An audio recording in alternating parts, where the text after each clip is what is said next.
అందరికీ నమస్తే. నేను మీ భార్గవి. వెల్కమ్ బ్యాక్ టు అమ్మ చేతి వంట. ఈరోజు వీడియోలో ఒక హెల్దీ సూప్ రెసిపీని మీతో షేర్ చేయాలనుకుంటున్నాను. అదే రాగి సూప్. వింటర్ సీజన్లో సూప్స్ తాగాలని మనకి ఎక్కువగా అనిపిస్తూ ఉంటుంది. అయితే అందులో హెల్దీ వేలో చేసుకుంటే ఇంకా సూపర్ కదా. మరి అందుకే ఈరోజు అయితే నేను మీతో రాగి సూప్ రెసిపీని తయారు చేసి చూపిస్తున్నాను. చాలా అంటే చాలా బాగుంటుంది. ఇంట్లో ఫ్యామిలీ మెంబర్స్ అందరికీ కూడా డెఫినెట్గా నచ్చుతుంది. పిల్ల పెద్ద అనే తేడానే ఉండదు. అందరూ కూడా ఇష్టంగా లాగించేస్తారు. అండ్ చేసుకోవడం కూడా సూపర్ ఈజీ అనమాట. ఎక్కువ శ్రమ పడకుండా క్విక్ అండ్ ఈజీగా చేసుకోవచ్చు ఈ రెసిపీని. ఇక అసలు లేట్ చేయకుండా వింటర్ స్పెషల్ మన హెల్దీ రాగి సూప్ని ఎలా తయారు చేసుకోవాలో క్విక్గా చూసేద్దాం. దీనికోసం ఫస్ట్ ఒక బౌల్ తీసుకోండి. అందులోకి పావు కప్పు దాకా రాగి పిండి వేసుకోండి. పావు కప్పు రాగి పిండికి 1/3 కప్పు దాకా వాటర్ని వేసుకుని ఉండలు లేకుండా బాగా కలిపేసేయండి. ఇలా కలుపుకున్న రాగి పిండిని పక్కన పెట్టేసేయండి.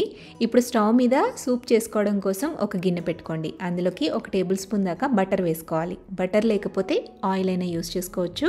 బటర్ కరిగాక ఇందులో 1 టేబుల్ స్పూన్ దాకా బాగా సన్నగా కట్ చేసి పెట్టుకున్న వెల్లుల్లి తరుగు వేసుకోండి. అలాగే 1/2 టేబుల్ స్పూన్ దాకా పచ్చిమిర్చి తరుగు కూడా ఇలా సన్నగా కట్ చేసుకుని వేసేసేయండి. ఇందులోనే 2 టేబుల్ స్పూన్ల దాకా బాగా సన్నగా తరిగి పెట్టుకున్న ఉల్లి తరుగు కూడా వేసేసి ఈ బటర్లో ఫస్ట్ వీటిని కొంచెం వేయించాలి. ఉల్లిపాయలు లైట్గా రంగు మారేంత వరకు వేయించుకున్నాక ఇప్పుడు ఇందులో వెజిటబుల్స్ అన్నీ యాడ్ చేసుకుందాం. 1 టేబుల్ స్పూన్ దాకా సన్నగా కట్ చేసి పెట్టుకున్న క్యారెట్ తరుగు, 1 టేబుల్ స్పూన్ దాకా ఇలా సన్నగా తరిగి పెట్టుకున్న ఫ్రెంచ్ బీన్స్, 1 టేబుల్ స్పూన్ దాకా స్వీట్ కార్న్, అలాగే 1 టేబుల్ స్పూన్ దాకా పచ్చి బఠానీ, 1 టేబుల్ స్పూన్ దాకా సన్నగా తరిగి పెట్టుకున్న క్యాబేజ్ తరుగు. ఈ వెజిటబుల్స్లో మీ దగ్గర ఏమైనా లేకపోతే స్కిప్ చేయొచ్చు. మీకు నచ్చిన వెజిటబుల్స్ని ఇందులో యాడ్ చేసుకోవచ్చు. ఈ వెజిటబుల్స్ అన్నిటినీ కూడా బటర్లో కాస్త వేయించాలి. పచ్చివాసన పోయేలాగా కొద్దిసేపు ఫ్రై చేయండి. వెజిటబుల్స్ అనేవి కంప్లీట్గా కుక్ అవ్వాల్సిన పని లేదండి. మనం వాటర్ వేసి బాయిల్ చేస్తాం కాబట్టి సగం అందులో ఉడికిపోతాయి. ఇలా కొంచెం సాల్ట్ చేసుకున్న తర్వాత ఇందులోకి రుచికి సరిపడా ఉప్పు, 1/2 టీ స్పూన్ దాకా పెప్పర్ పౌడర్ కూడా వేసుకుని ఇందులోనే పావు టీ స్పూన్ దాకా పంచదార కూడా వేసుకోండి. కొద్దిసేపు కలిపేసేసి ఇందులోకి 3 కప్పుల దాకా నీళ్లు వేసుకోండి.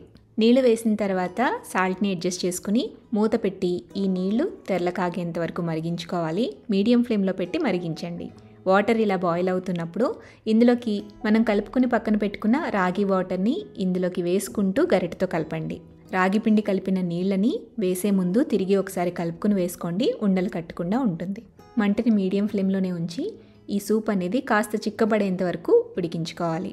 ఇలా సూప్ అనేది ఉడుకుతున్నప్పుడే ఇందులోకి పావు టీ స్పూన్ దాకా శొంఠి పొడి కూడా వేసుకోండి. బాగా కలుపుకుని నిదానంగా మరిగించండి. 5-10 నిమిషాలకి ఈ విధంగా సూప్ అనేది చిక్కబడుతుందండి. ఈ కన్సిస్టెన్సీకి వచ్చిన తర్వాత ఇందులోకి సన్నగా కట్ చేసుకున్న కొత్తిమీరని కానీ లేదంటే స్ప్రింగ్ ఆనియన్స్ని కానీ యాడ్ చేసుకుని మిక్స్ చేసుకుని స్టవ్ ఆపి పక్కకు దించేసేయండి. ఇప్పుడు హాఫ్ లెమన్ జ్యూస్ని ఇందులోకి పిండేసి బాగా కలిపేసి వేడివేడిగా సర్వ్ చేసుకోవడమే. అంతే, ఎంతో టేస్టీ అండ్ హెల్దీ రాగి సూప్ రెడీ అయిపోతుంది.